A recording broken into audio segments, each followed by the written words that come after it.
मंडळी, आज मी बनवत आहे खमंग आणि खुसखुशीत अशा तिखट मसाला पुरी।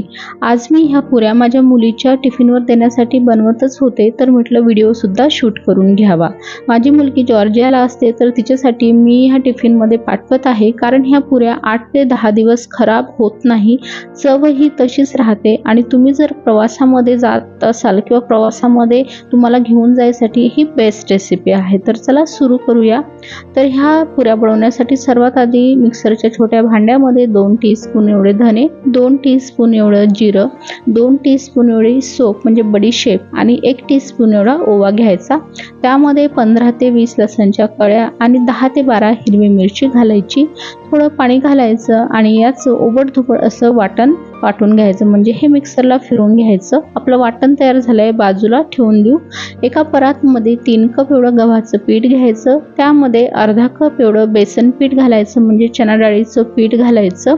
नंतर आपण जे तयार केलेलं वाटण आहे, ते पूर्ण वाटण लागतं एवढं प्रमाण एकदम परफेक्ट सांगितलेलं आहे। पूर्ण वाटण घालून घ्यायचं। बारीक चिरलेली हिरवी मिरची घालायची, किंवा इथे तुम्ही चिली फ्लेक्स घालू शकता किंवा स्किपही करू शकता। भरपूर असं बारीक चिरलेला कोथिंबीर घालायचा, अर्धा टीस्पून हळद, अर्धा टीस्पून काश्मीरी मिरची पावडर, चवीनुसार मीठ आणि भरपूर तीळ घालायचं। पहिले व्यवस्थित चम्मचने मिक्स करून घ्यायचं।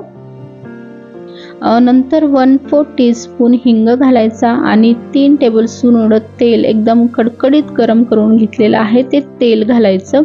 पहिले चमच्याने व्यवस्थित मिक्स करून घ्यायचं, कारण तेल हे आपण खूप गरम केलं होतं। हात जर लावला तुम्ही तर चटका बसू शकतो, म्हणून पहिले चमच्याने व्यवस्थित मिक्स करून घ्यायचं। आणि थोडं हाताला सुटेबल झालं की मग हाताने सुद्धा हे तेल मस्त चोळून पिठाला लावून घ्यायचं। अशामुळे आपल्या ज्या पुऱ्या आहेत त्या मस्त खुसखुशीत होतात आणि जास्त दिवस टिकतात सुद्धा। तर आता पिठाला व्यवस्थित तेल लावून झालं की थोडं पाणी घालायचं आणि याचं घट्ट असं कणिक मळून घ्यायचं। घट्ट असं म्हणजे जसं आपण नॉर्मली पुऱ्या करण्यासाठी कणिक मळतो ना, अगदी तसंच आपल्याला घट्ट कणिक मळायचं आहे। तर बघा, अशा प्रकारे मी हे घट्ट कणिक मळून घेतलेलं आहे। हे पुऱ्या करण्यासाठी कणिकला रेस्ट वगैरे करत ठेवण्याची काहीही गरज नाहीये, लगेचच आपण पुऱ्या करायला घेऊया। तर पुऱ्या करण्यासाठी मोठा गोळा घेतला आहे मी, कारण पहिले मी एक मोठी पोळी करणार आहे आणि त्याच्या छोट्या छोट्या पुऱ्या मग कापून घेणार आहे। तर असा गोळा घ्यायचा मोठा, पोळपाटवर ठेवून त्यावर थोडंसं तेल लावायचं, जेणेकरून पोळपाटला हे पुरीची म्हणजे जे कणिक आहे ती चिटकणार नाही।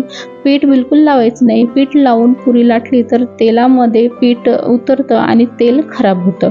तर बघा, पोळी लाटून झालेली आहे, मोठी पोळी लाटली आहे। आता इथे मी एक ग्लास घेतला आहे आणि ग्लासनी सगळ्या ह्या पुऱ्या मी कापून घेणार आहे।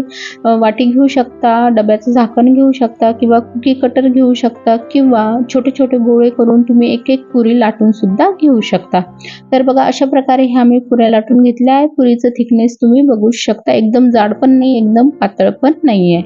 आता ह्या पुऱ्या तळण्यासाठी मीडियम फ्लेमवर पहिले तेल गरम करून घ्यायचं। थोडंसं कणिकचा गोळा टाकून बघायचा, वर येत असेल गोळा तर तेल तापलेलं आहे। आता यामध्ये बसलेल्या एवढ्या पुऱ्या सोडून घ्यायच्या।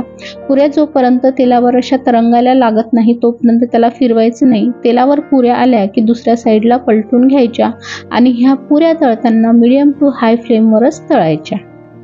मीडियम टू हाय फ्लेमवर जोपर्यंत या पुऱ्यांवर थोडेसे असे ब्राऊन स्पॉट येत नाही किंवा गोल्डन कलरच्या होत नाहीत, थोड्या अशा खुसखुशीत लागत नाही तळताना, तोपर्यंत आपल्याला तळून घ्यायच्या आहे। 2 ते 3 मिनिटांमध्ये छान ह्या पुऱ्या तळून होतात। बघा, असा सुंदर असा कलर आला, पुऱ्यांवर थोडे ब्राऊन स्पॉट आले की कढईमधून काढून घ्यायच्या आणि तयार झाल्या आहेत ह्या एकदम खमंग अशा तिखट मसाला पुऱ्या। प्रवासामध्ये नेत असाल तर ह्या पुऱ्या तुम्ही आवर्जून न्या, खूप छान लागतात, खराबही होत नाही, 8 ते 10 दिवस टिकतात। मी तर माझ्या मुलीला पाठवतच आहे, तुम्ही सुद्धा तुमची मुलं जर हॉस्टेलमध्ये वगैरे राहत असेल तर त्यांना सुद्धा करून द्या। आणि हो, तुम्हाला जर व्हिडिओ आवडला असेल तर व्हिडिओला लाईक आणि शेअर नक्कीच करा। धन्यवाद।